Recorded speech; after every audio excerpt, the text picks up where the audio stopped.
Hi, this is Dan Stewart, and this is your NORAM Asset Management Market Update, Friday, September 3rd, 2010. Well, the markets opened up with a big pop in the positive direction.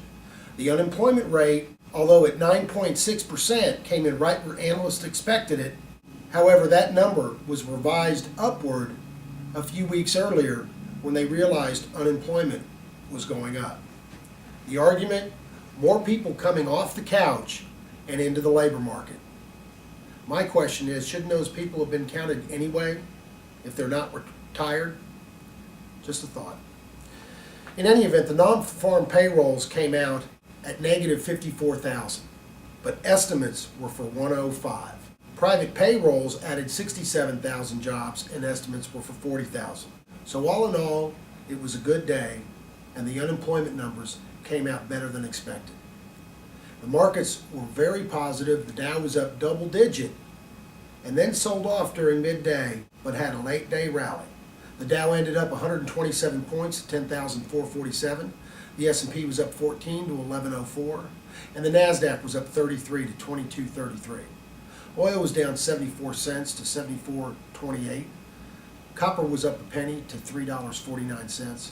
Gold was down $4.10 to $12.47, and silver, one of the big winners of the day, was up 23 cents to $19.87 the ounce, up over 1%. The preliminary volume on the New York Stock Exchange was 3.8 billion, well below its 30-day moving average of 4.7 billion. The Nasdaq was 1.5 billion, and its 30-day moving average is 2 billion. So all in all, the volume was still light. We need expanding volume and a little bit more breadth in the market to keep this rally going. In the Treasury front, 5-year were 1.49%, 10-year was 2.71, and 30-year 3.70. Yields were up, therefore prices are down. On the currency markets, the US dollar was down against the euro and the pound, but up against the yen. The Japanese are liking that. Over in Europe, it was up across the board. The Euro Stoxx 50, France, England, Italy, and Switzerland were all up right around 1%. The rest were up between 0.5 and 3/4. And that was off the backs of our good economic data in the United States, namely the better than expected job reports. Over in Asia, it was also up with the exception of India and Malaysia, which were both down just slightly. But the Asian markets were only up 0.25 to 0.5% across the board, except for Indonesia and Taiwan that were both up a little over 1 1/3%.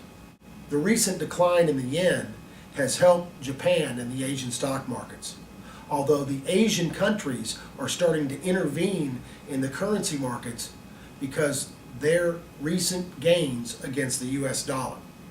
They're worried it's going to hurt their exports. Singapore and Korea especially have been trying to weaken their currency against the dollar. And Japan is talking about entering the foreign currency market after a 6-year hiatus. That's according to their government. Personally, behind the scenes, I think they've already been selling yen and buying dollars. This has been Dan Stewart for your NORAM Asset Management Market Update, Friday, September 3rd, 2010.